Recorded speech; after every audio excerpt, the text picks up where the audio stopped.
What's going on, everyone? You're back with Jono for another quick math lesson.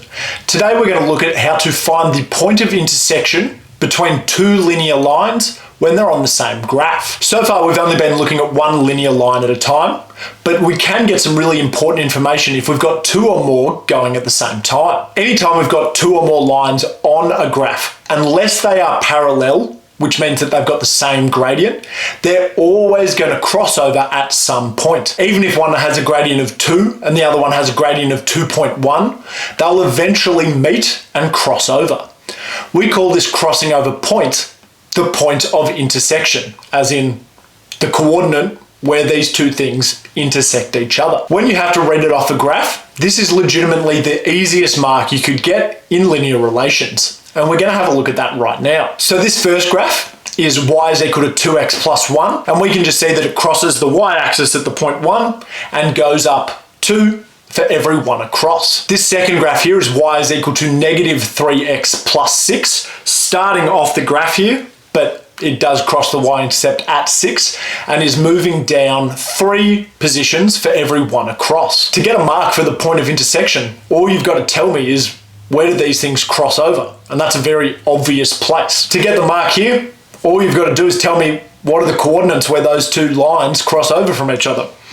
That's pretty obviously right there. All you've got to do is write 1, 3. That's where they cross over, so that's the point of intersection. That's a pretty easy mark in my books. So all we have to write down as the final answer is that the point of intersection between these two lines is 1, 3. So the equation for these two lines here are as follows. We've got y is equal to 2x plus 1 and y is equal to negative 3x plus 6. What's really interesting about the point of intersections is that there must be a solution that solves both. Because you've told me for sure in this equation that y is equal to 2x. That is a fact.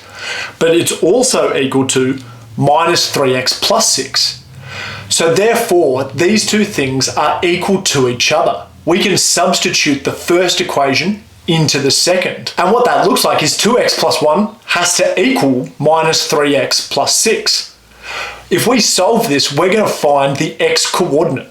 So I'll solve this one here by moving the 3x over to the positive side. So that becomes 5x. And if I minus that 1 over, that's going to become 5. So therefore, x is equal to 1. So we have our x coordinate now for the point of intersection, right? We found that in our graph. And now I know that x equals 1 is where these two lines are going to cross. But I've also got to be able to work out where the y coordinate is for this point as well. The way to do this is you just have to sub that x value into either one of the equations. We're going to do it to both in this example just to see we get the same answer, but you can pick whichever one looks easier. I try and stay away from negatives, but that's just me. So if I sub x is equal to 1 into the first one, I've got y is equal to 2 bracket 1 plus 1, which is equal to 3. Happy days. So that means the point of intersection for that is x is 1, y is 3. Just to make sure, I'm going to sub it into the other one. If I had y is equal to negative 3, 1 plus 6, minus 3 plus 6 is equal to 3. So again, I've got the exact same point of intersection, 1, 3. So finding the point of intersection from two equations, if you're not given the graphs, is a little bit harder, but as long as you can see that both of these equal each other, you're definitely going to get it right. A really helpful way to think about these point of intersections between two lines is that the point we found, 1, 3, in both the graph and algebraically, no matter what happens, this point 1, 3 is the only point that could satisfy both equations. So it's true for both of them. And this is the only time this will ever happen between these two lines. You can see pretty quickly because they look like an X, they're only going to cross over that one time at that point. So they're never going to equal each other ever again. I hope you guys found this helpful and I'll see you later.